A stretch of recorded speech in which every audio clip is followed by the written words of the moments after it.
کۆمیسیۆنی هەڵبژاردنەکانی عێراق لە هەولێریش وردبینی لە وێزگانەدا کرد کە کێشەیان تێدا بوو لە ڕۆژی دەنگدانی گشتیدا نەتوانرا ئەنجامەکانی ڕابگەیەندرێن.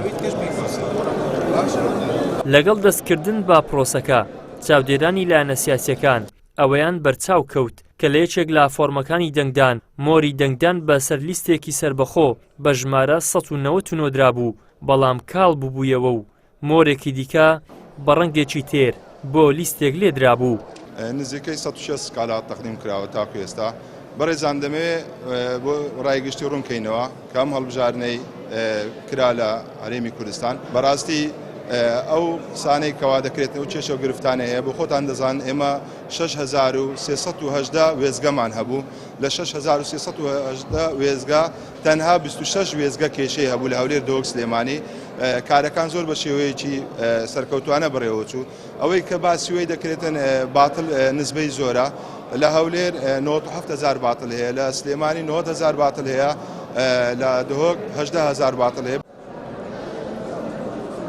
دەستەی هەڵبژاردنەکانی هەرێم لە کۆمیسیۆنی هەڵبژاردنەکانی عێراق دەڵێت 160 سکاڵا تۆمار کراوە لە کۆی 6318 وێزگەش تەنها 28 وێزگا کێشەیان تێدا بووە.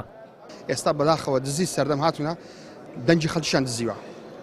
بۆ نمونە ئێستا فەرمو تازە بینیمان ئەلێرە بینیمان کاندید هەیە ئیلایەنێکە مۆری لێدرا مۆرەکەی ڕەش کراوە بۆ لایەنێکی تر چووە.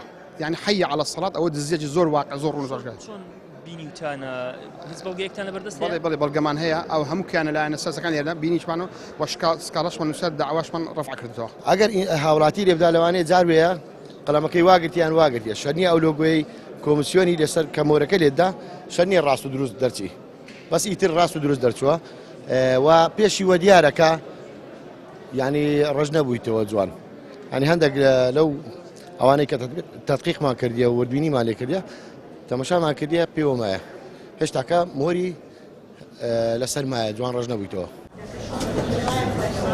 پرۆسەی دەنگدان بۆ هەڵبژاردنی خولی شەشەمی پەرلەمانی کوردستان تەواو بوو، بەڵام هیچ دیار نییە کە لێکەوتەکانی تەواو دەبن بەو پێیەی ژمارەیەک لالایەنەکان لە نێویشیاندا کۆمەڵی دادگەری بە تایبەت گومانی گەورەیان لە داتا و ژمارەکانی پرۆسەکە هەیە پێیان وایە ساختەکاری بۆ پارتی و یەکێتی و سێبەرەکانیان کراوە.